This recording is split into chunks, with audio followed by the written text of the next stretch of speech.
하나님의 말씀은 잠언 23장 22절에서 25절입니다. 잠언 23장 22절에서 25절 한 목소리로 합독하시겠습니다. 너를 낳은 아비에게 청종하고 내 늙은 어미를 경히 여기지 말지니라.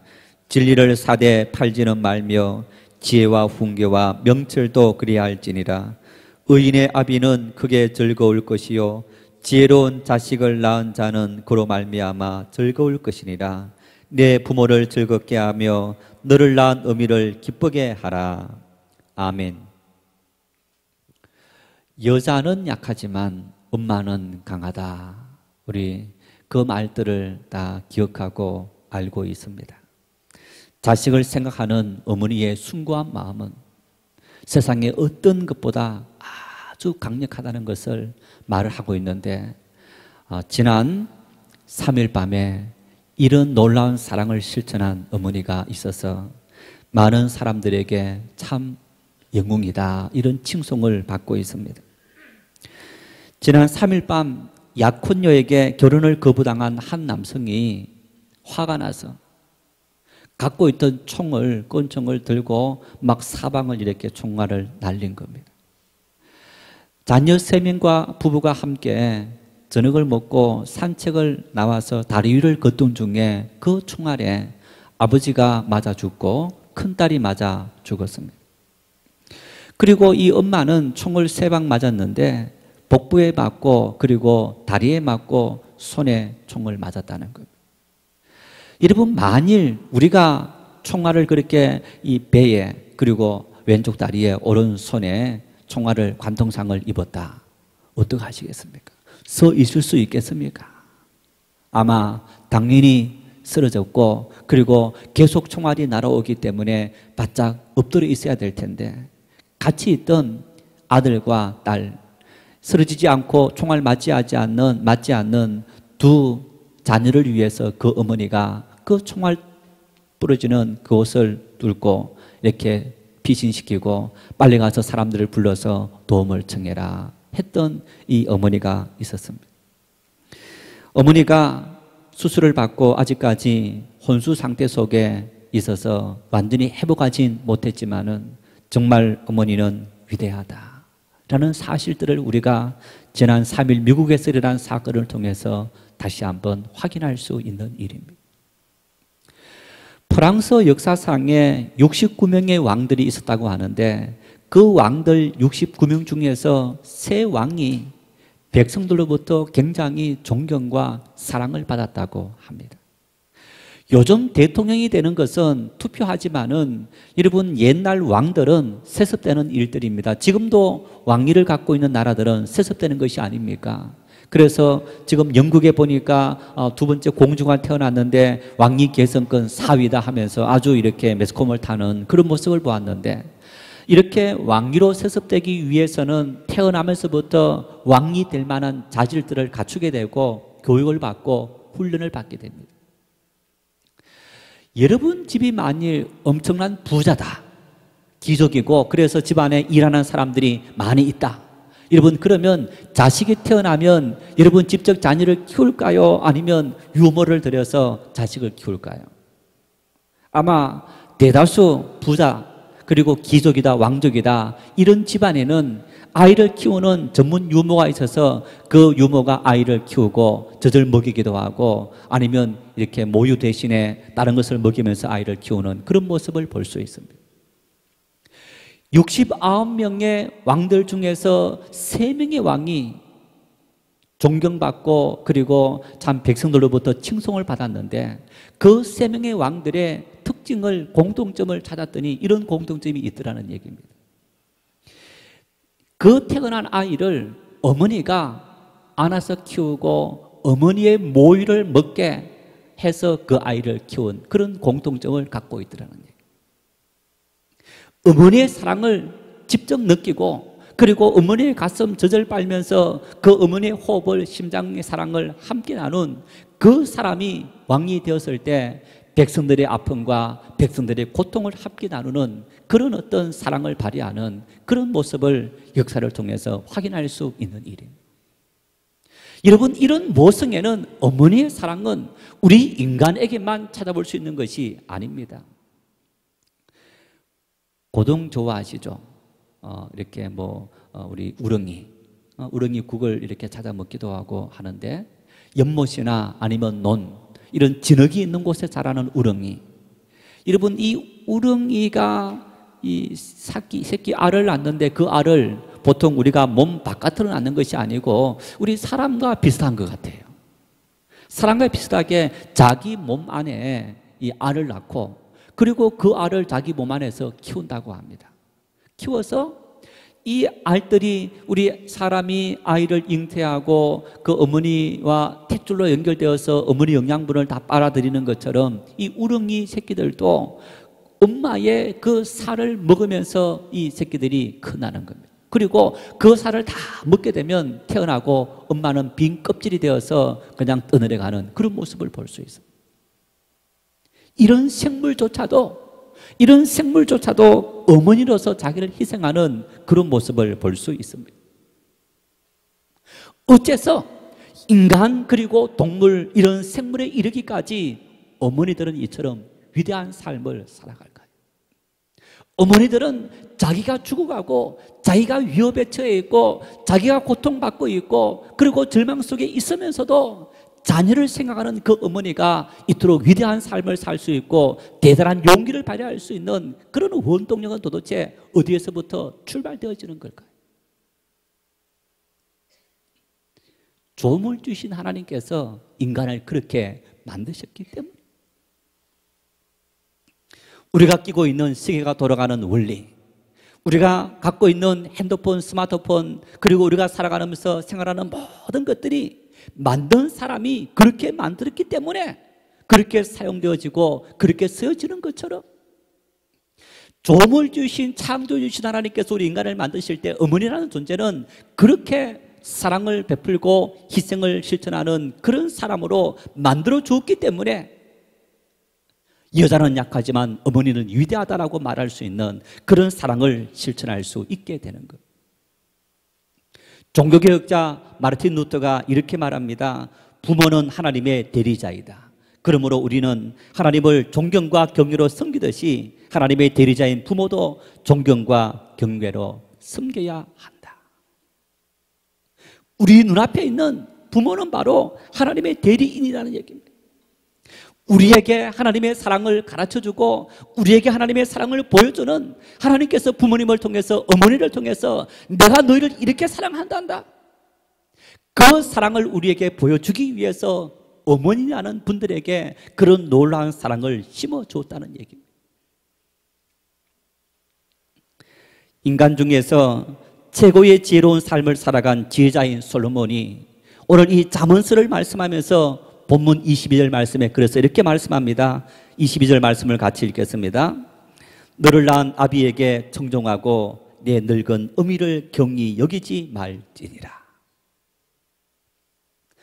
너를 낳은 아비에게 청종해라. 여러분, 청종하다는 얘기, 이런 얘기입니다. 순종하다는 의미인데, 우리를 낮추어서 아래에서 듣는다, 그런 얘기입니다.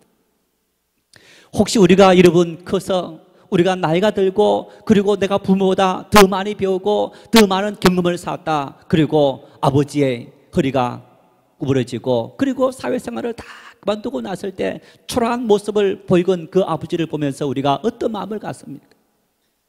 아버지가 어떤 이야기를 하면 마치 잔소리처럼 들으면서 제발 그 말씀 좀 그만하라고, 시대에 뒤떨어지는 말씀을 그만하라고 우리가 그렇게 말하지는 않습니까?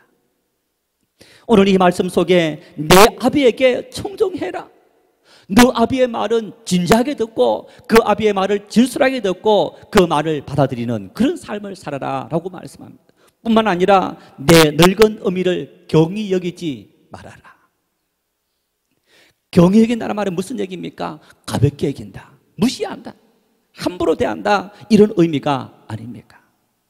경히 여기지 말라. 내 늙은 어미를 존중하고 내 늙은 어미를 인정하고 그 어미를 사랑하고 섬기는 그런 삶을 사는 것이 인간으로서 해야 될 당연한 의무고, 뿐만 아니라 인간에게 주어진 최고의 축복이다라고 말씀을 하고 있는 것을 볼 수 있어요.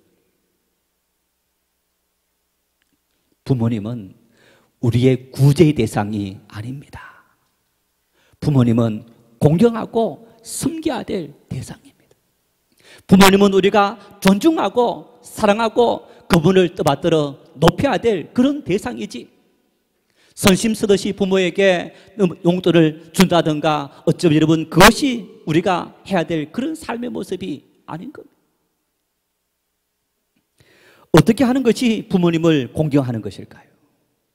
여러분, 우리가 어떻게 부모님을 섬기는 것이 부모님이 우리의 섬김을 통해서 마음의 즐거움을 누리고 그리고 마음의 기쁨을 누리는 삶을 살 수 있을까요? 오늘 본문 25절 말씀에 내 부모를 즐겁게 하며 너를 낳은 어미를 기쁘게 하라. 어떻게 하면 부모가 자식으로 말미암아 야 정말 즐겁다 아니면 기쁘다 여러분 그런 마음을 얻을 수 있을까요? 저는 아직까지 큰놈이 이제 23살 이렇게 3살 4살 되었으니까 아직 그런 걸 잘 모르겠습니다만은 여러분 혹시 인생을 한참 이렇게 한 70쯤 넘어가신 분들은 이 자식들도 결혼시키고 다 커서 이렇게 자식을 낳고 키우는 그런 모습을 보면서 그러면서 또 이제는 자식의 뭔가 도움을 받아서 살아가는 그런 삶이 되신 분들, 우리가 자녀를 볼 때 여러분 어떠합니까? 어쩌면 우리가 작은 자식이나 나이 든 자식이나 마찬가지이겠습니다만은 자, 자식이 부모에게 돈을 벌어서 엄마 아빠 이렇게 내가 생활비 용돈을 많이 드립니다. 여러분 그러면 마음이 뿌듯하고 정말 어떤 즐겁고 기쁨이 있는 겁니까? 저놈이 작년에는 용돈을 20만 원을 주더니 올해는 10만 원밖에 안 줬네. 지난달에는 자식이 매달 한 20만 원을 주더니 이제부터 이 5만 원 줄여서 15만 원밖에 안 주네. 사람의 마음이라는 것은요, 한번 뭔가를 주고 하다가 줄어든다든가 안 하게 되면 뭔가 섭섭한 마음이 생기는 것을 볼 수 있어요.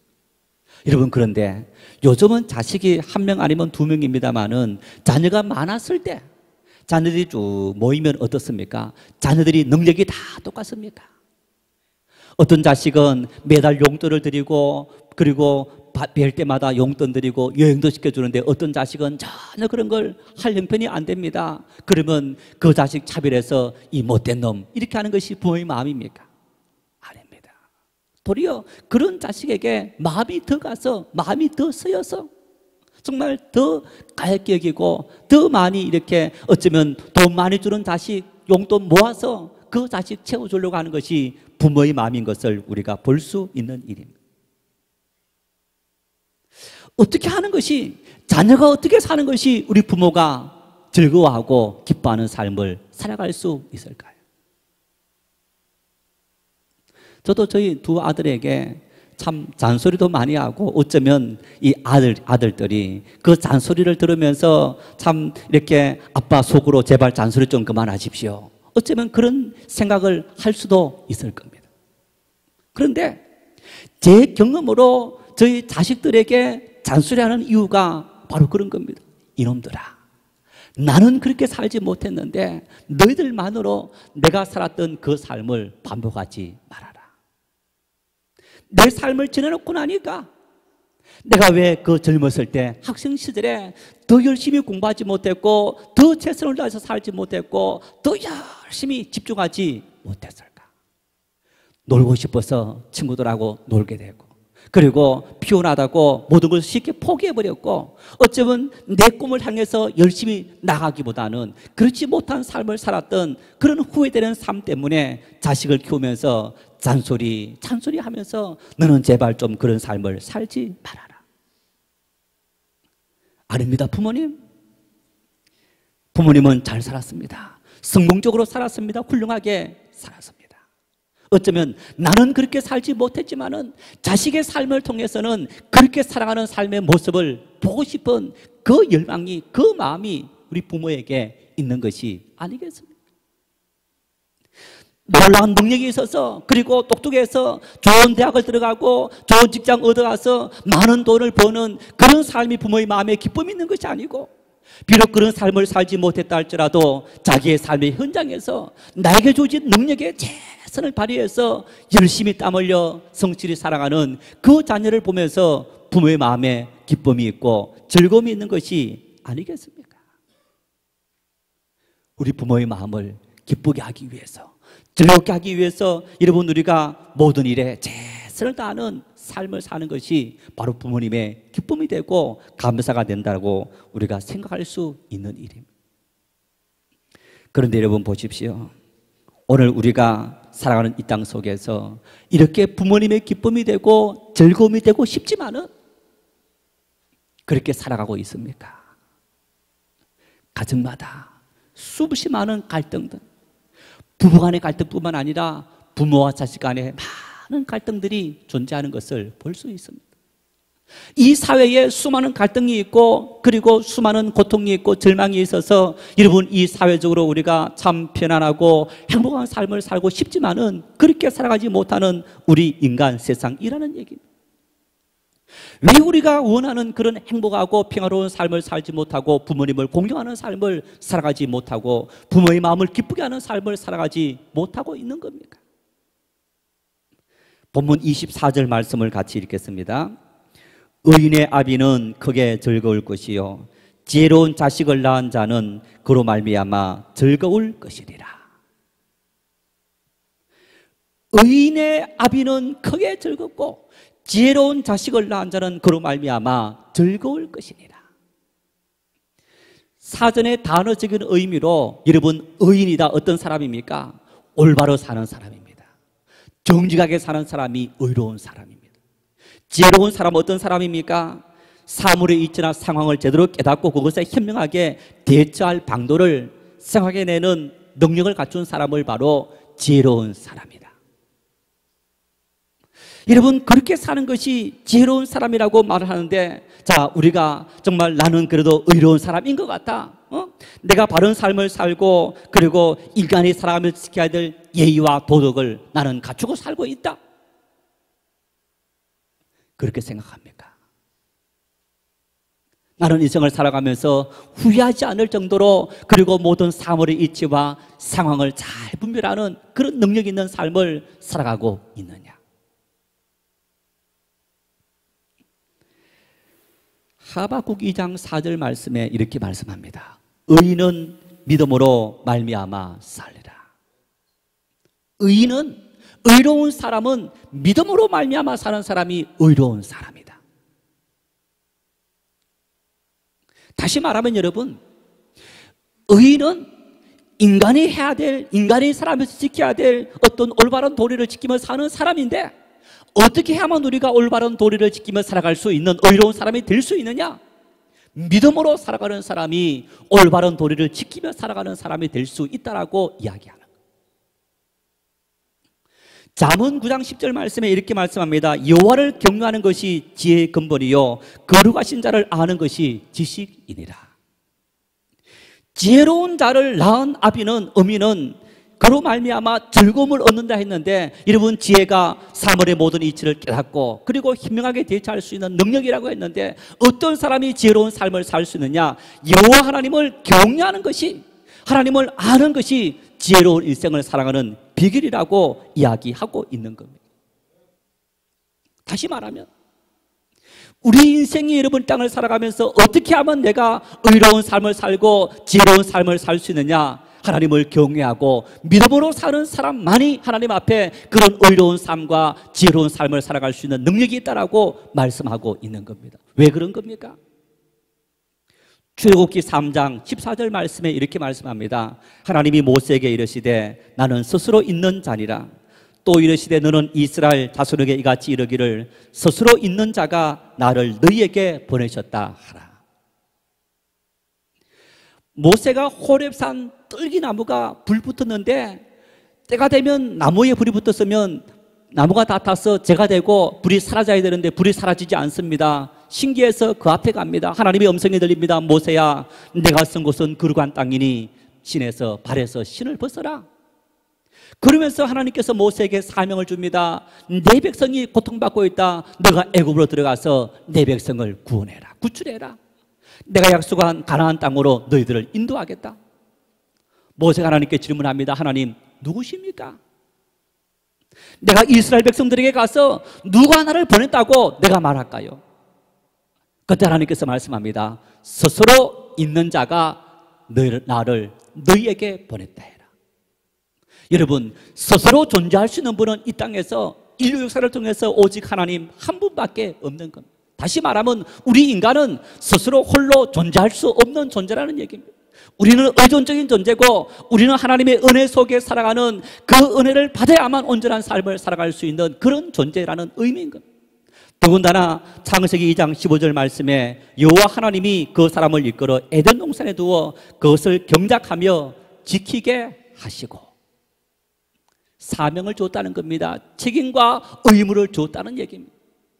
우리는 하나님께서 주신 책임과 의무, 여러분 그것을 지키며 살아갈 때 인간은 하나님의 은혜 속에 하나님의 은총을 누리며 살아가는 참된 삶을 살아갈 수 있는 삶이 된다고 말씀하고 있는 겁니다.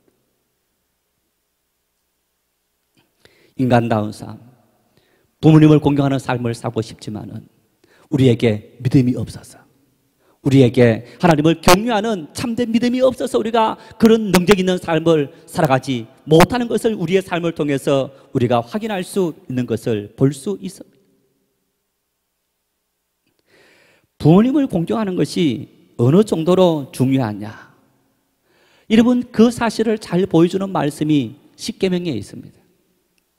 하나님께서 모세에게 시내산에서 인간이 지켜야 될 10가지 계명을 주지 않았습니까? 두 돌판에 주셨는데 한 돌판에는 4계명이 기록되어 있고 한 돌판에는 6계명이 기록되어 있습니다. 그래서 4계명은 하나님께 경배해야 될 어떤 도리, 또 6계명은 인간 상호 안에 지켜야 될 윤리와 도덕을 말씀하고 있습니다. 그런데 이 계명들은 명령으로 하라 하지 말아라, 내 부모를 공경하라, 살인하지 말아라, 간음하지 말아라, 도둑질하지 말아라, 이런 말씀들로 기록되어 있는데 여러분 이 말씀들 중에서 둘째, 셋째, 넷째, 다섯째 계명에는 그 말씀 이후에 안식일을 지켜서 지키라, 그리하면 이런 말씀들이 있습니다. 둘째 계명에 이런 말씀이 있습니다. 너를 위해서 우상을 만들지 말고 땅 위에 있는 것이나 땅 아래에 있는 어떤 우상들도 너희가 신이라 하면서 그 우상을 섬기지 말아라. 그리고 이렇게 말씀합니다. 그리하면 내 하나님 여호와가 내게 준 땅에서 내 생명이 그리하면 나를 사랑하고 내 계명을 지키는 자에게는 천대까지 은혜를 베푸느니라. 하나님 이외에 우상을 만들어 섬기지 않는 사람에게 하나님께서 자손 천대에 내가 그 자손에게 은혜를 베풀어 주리라. 여러분 다른 말씀들이 이런 말씀이 없습니다. 하나님을 온전히 섬기는 사람에게 은혜를 주신다고 말씀하셨고, 그리고 제5계명 내 부모를 공경하라. 그리하면 내 하나님 여호와가 내게 준 땅에서 내 생명이 길리라. 이 말씀 보면 놀라운 말씀이 있습니다. 여러분 하나님을 섬길 때 하나님께서 내 자손 천대 복을 주신다 하셨는데 부모를 공경하는 사람에게는 내 생명을 길게 편안하게 해주겠다. 하나님 성경과 부모님 성경을 동등하게 놓고 보고 있는 이 말씀을 십계명을 통해서 우리가 확인할 수 있는 말씀인가?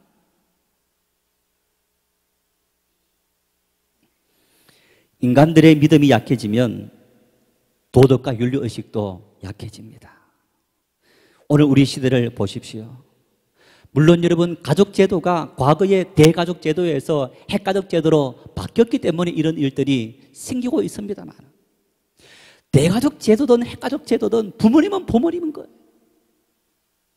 오늘 우리 사회에 여러분 끊임없이 많은 사람들이 지금 연금 문제 같은 경우에도 계속적으로 보도되는 것이, 이제 우리가 퇴직 이후에 80세, 100세 시대를 살아가면서 연금이 부족해서 제대로 살 수 없다라고 말을 하면서 많은 사람들로 하여금 고통과 두려움, 염려 속에 살아가도록 만들고 있는데, 과거 연금이 있었습니까? 없었습니다. 과거 여러분 지금까지 오래 살지도 못했지만은 여러분 부모님이 돈 벌어놓은 것 하나도 없더라도 부모님이 잘 살았습니다. 고민하지 않고 살았습니다. 왜? 자식이 부모님을 돌아가실 때까지 모셨기 때문입니다. 지금은 어떻습니까? 과거에 비해서 엄청나게 잘 삽니다. 물질적으로 풍요합니다. 그럼에도 불구하고 부모를 모실 능력이 부족하다고. 저부터가 내 자식에게는 아낌없는 모든 것을 다 주면서도 부모님에게는 그렇게 못하는 그런 이기주의적인 삶을 살아가고 있기 때문에. 왜 우리에게 이런 문제가 생기고 이런 상황이 생깁니까? 돈이 많아지면 부모님을 저 잘 섬기고 부모님부터 섬겨야 될 텐데, 내가 살아가면서 쓰고 싶은 거 먼저 쓰고 내가 누리고 싶은 거 먼저 누려야 되니까 부모님을 섬길 능력들이 없다라고 말하는 이런 세대가 되어져 버렸어요. 왜 그런 겁니까? 사람의 마음속에 믿음이 사라지면서 윤리와 도덕 의식도 함께 사라지고 있는 겁니다. 지난 4일 아버지 살인 미수 남매가 붙잡힌 사건을 여러분 다 아시죠? 35살, 33살 두 남매가 아버지에게 생활비 좀 지원해 주십시오 요청을 했는데 아버지가 거절했습니다. 어머니와 함께 모의를 해서 이 아들, 딸이 아버지를 죽이고 저 재산을 가로채자, 그런 살인 모의를 하게 된 겁니다. 그래서 먼저 딸이 음료수에 농약을 타서 아버지에게 먹여서 죽이자, 그렇게 1차적인 계획을 세웁니다. 그리고 드디어 딸이 실행하는데 그 엄마가, 아내가 마음이 변해서 남편에게 딸이 주는 음료수 마시지 마시오, 농약 탔습니다 해서 아버지 목숨을 살렸습니다. 아들이 며칠 뒤에 와서 이제 그 사실을 알고 전기 충격기로 아버지 충격시키고 강목과 철근으로 아버지 때려서 죽이려고 한 사건이 일어나게 된 거예요. 경남 사천에서. 여러분, 이런 일들이 지난 4일만 일어났겠습니까? 한 번씩 잊을만 하면 이런 일들이 끊임없이 일어나면서 우리의 가슴을 아프게 하고 있는 것.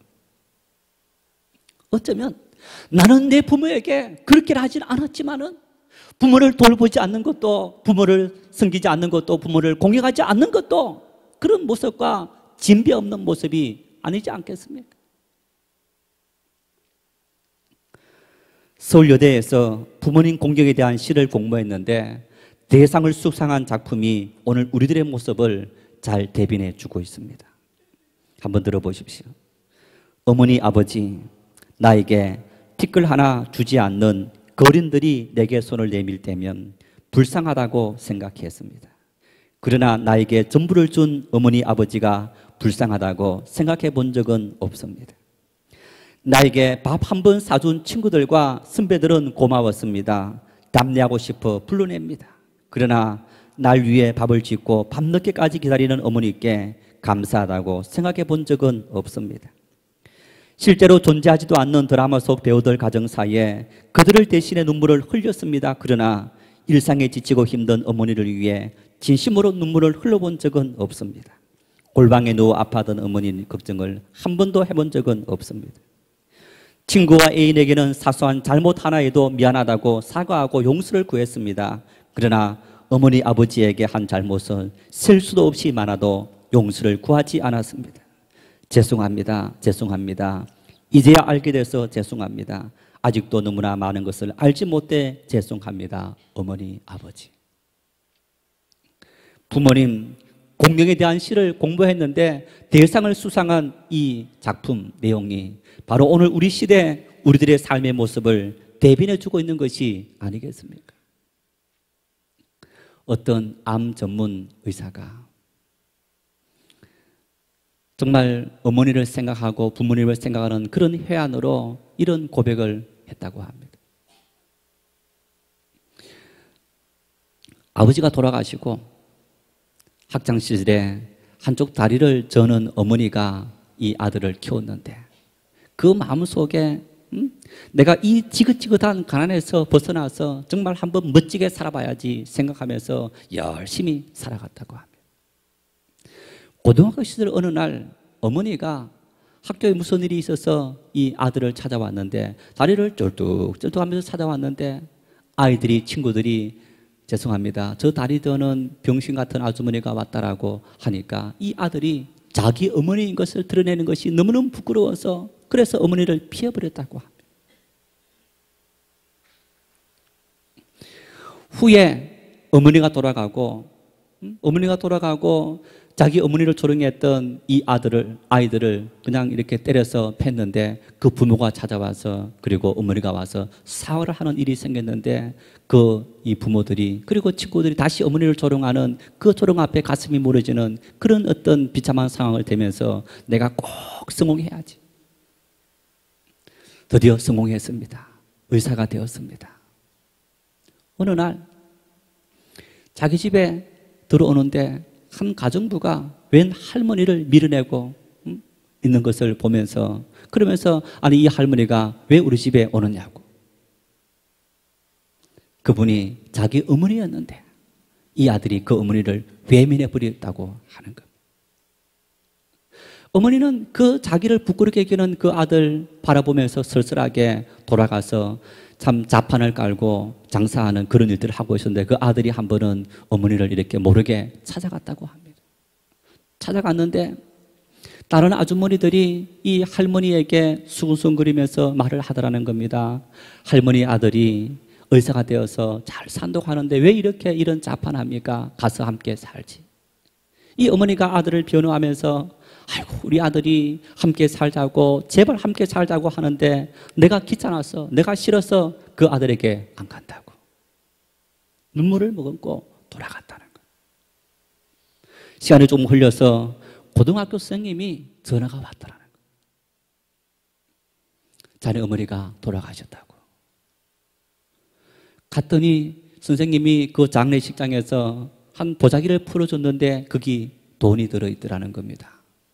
이 돈은 자네가 보내준 용돈을 자네 어머니가 혹시 자네에게 무슨 일이 생기면 주려고 준비해놓은 돈이라고. 그러면서 자초지종을 이야기하고 있는데 자네는 사실 버려진 아이였는데 자네 부모가 그 아이 입양해서 키운 사람이 바로 자네였다고. 자네 어머니가 저렇게 다리를 절게 된 것은 놀이터에 놀러 갔다가 자네가 이렇게 쓰러지는 어떤 그런 이 떨어지는 물건에 다칠 때 그 어머니가 당을 밀치고 그래서 대신 다쳐서 저런 다리가 됐다라고. 마음이 어떻겠습니까? 여러분 이게 부모고 또 그것이 자식인 것이 오늘 우리의 삶의 현주소가 아니고 무엇이겠습니까? 이런 삶을 살아가면서 여러분 우리가 어머니의 사랑, 아버지의 사랑, 부모님의 사랑을 우리가 느끼며 누리며 사는 그런 축복을 받았음에도 불구하고 우리는 너무너무 이기주의되어 있고 나밖에 모르는 그런 삶 살아가고 있는 것.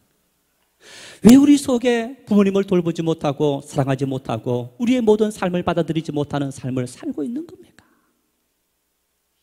우리를 창조하신 하나님을 잃어버렸기 때문인가?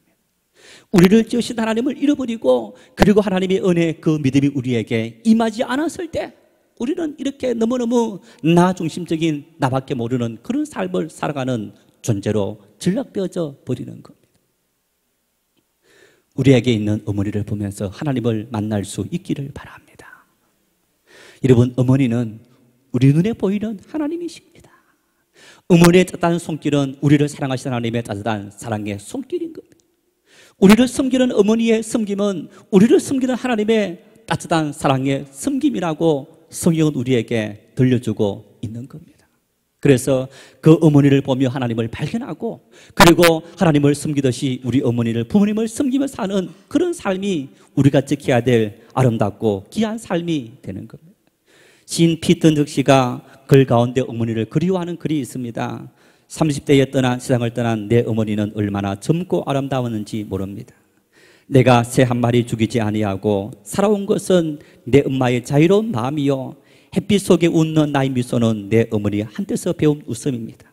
나의 간절한 희망이 있다면 내 어머니 아들로 다시 세상에 태어나는 것입니다.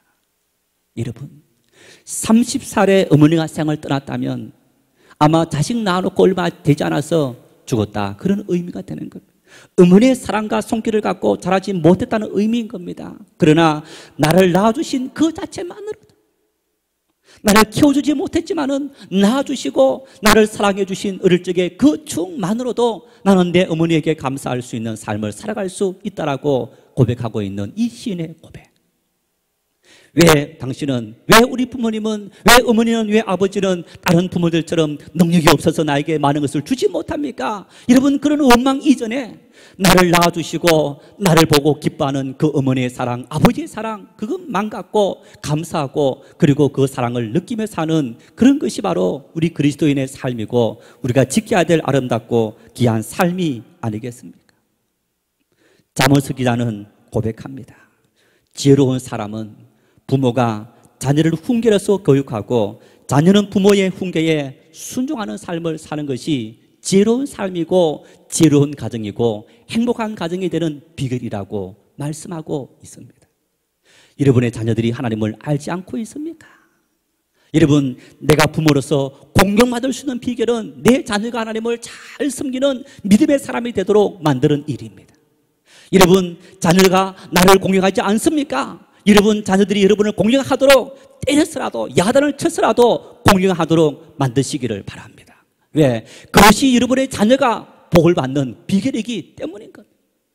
나는 그런 자격이 없다고, 나는 다른 사람보다 많이 해주지 못했다고 자책하지 마십시오. 자녀를 낳고 키운 그 사랑만으로도 여러분 사랑받고 존중받아야 될 마땅한 존재들이기 때문인 겁니다. 내 부모를 공경하라. 그리하면 하나님께서 내게 준 땅에서 내 생명이 길리라. 우리가 받을 수 있는 축복 중에 가장 큰 축복이 장수하는 축복인데, 평안 누리는 축복인데, 부모를 공경하는 사람에게 하나님은 그런 은혜를 주신다고 말씀하고 있는 겁니다.